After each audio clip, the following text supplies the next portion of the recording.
you spent part of the summer with him, a good chunk of the summer with him at the Olympics. He didn't play much, but I'm sure he soaked up a lot of incredible insight. Like, what was your takeaways from the time you spent with him this summer? Just a great person, man.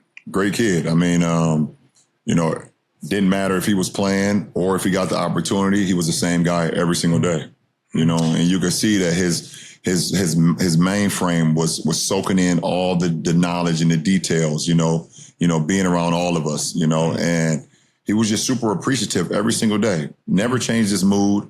When we had practices and we was doing 5-on-5 and maybe, you know, it was a practice where some of the older guys didn't go that day, he was ready to go. You know, if it was a moment in the game where he was called, he was ready to go. But just a great kid, like every single day, you know, was the same person, joking, laughing, high-spirited, you know, someone that you now, you know, you look at what's going on with the Pacers throughout the regular season and now throughout the postseason, you get it. You get why they are the team they are. And it starts with the head of the snake. We know that. And that's what Hallie, I mean, you know, you can gravitate and bring energy and love and would run through a wall for certain guys.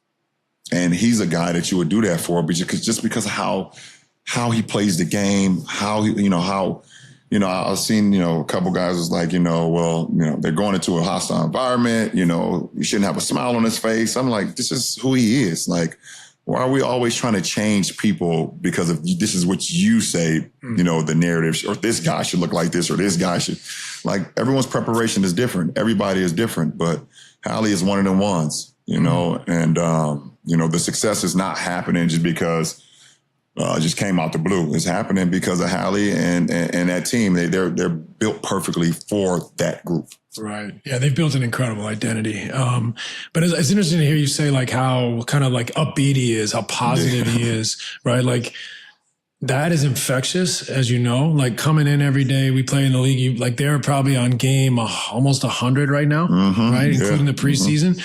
So like that infectious kind of positivity coming from your leader, the head of the snake, like that results in more possession, better possessions, wins, losses, good practice days instead of bad. Now, not everyone's the same. So, but for that team, an upbeat, up-tempo team, a team that doesn't necessarily have that, hey, we're going to this guy, we're going to create ISOs, we're going to spread the floor.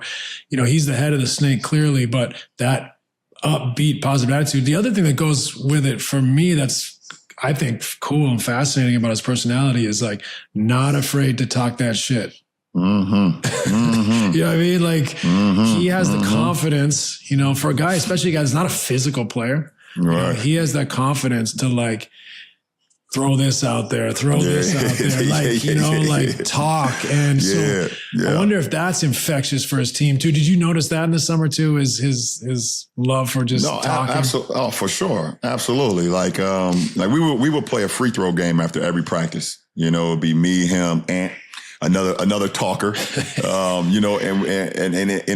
and we would just like, try to talk shit to one another, try to get somebody off their line. We would play the free throw swish game. If you swish, you get a minus, if you just make it, okay, you stay, you get one. So we trying to, if you swish, you get 2 points. If you make it, you just get 1 point. If you miss, then you get a minus, and we would go to a certain number. Sometimes we would go to 7, sometimes we go to 11.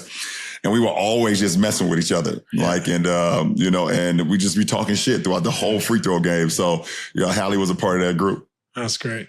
Well, switching to his play, I think sometimes like it's interesting to kind of categorize him. Is he a superstar? Is he a star? Like, what is he? But like right now he is playing elite basketball.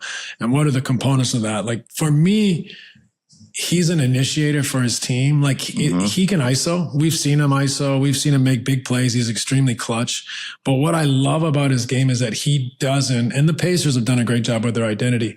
They don't just try to get the matchup and go one-on-one. Right. Like there's much more to it than that. Like one, I love that he throws the ball ahead. A little bit of a lost art in our game, like throwing it ahead. To explain it to the fans, like anytime you throw it ahead in the NBA, NBA players, some are better than others in isolation, but what most NBA players can do is attack a closeout. So if you think about throwing the ball ahead, you've got one or two guys going one-on-one or two-on-two in an entire half court. You know, that creates high yield opportunities. So his willingness and their penchant for throwing it ahead, first of all, I think is important. Do you see that when he plays? His willingness is kind of unique to be able to throw it ahead? Absolutely. And like you just said, like you got to understand, like in the postseason, guys are picking up in the backcourt, 94 feet. You know, a guy like Hallie, they try to wear him down. You know, guys like Ant, they try to wear you down. Guys like Shea, they try to pick you up full court. So what was great about what Hallie does, so if the New York Knicks have scored or whatever the case may be, say Karl Anthony Towns scores, you know, on Miles Turner gets it out right away and they're picking up. Just to kick ahead into the front court, now it's so much space because you're going to have four guys in the backcourt. You're going to have Karl Anthony Towns, Miles Turner, or Pascal, and then you're going to have someone picking up Hallie in the backcourt. So when he throws it ahead to Nembhard, to Naismith, to Obi Toppin, to those guys, they have so much room to either see if they got an early fast. It's a fast break point. That is a fast break. That's a fast break point. If they have an early attack, they can go at it right now because there's literally only 6 guys in the front court right now. It's hard to score in a half court in the postseason. You get to grab more, you get to hold, you know, things of that nature. So his kick aheads is giving them the advantage. And we've seen it, you know, time after time after time in this series when the Knicks have scored. You know, Jalen Brunson gets into the lane, shoots his patent fadeaway. You know, Karl Anthony Towns gets into the lane and able to make a layup or whatever the case may be.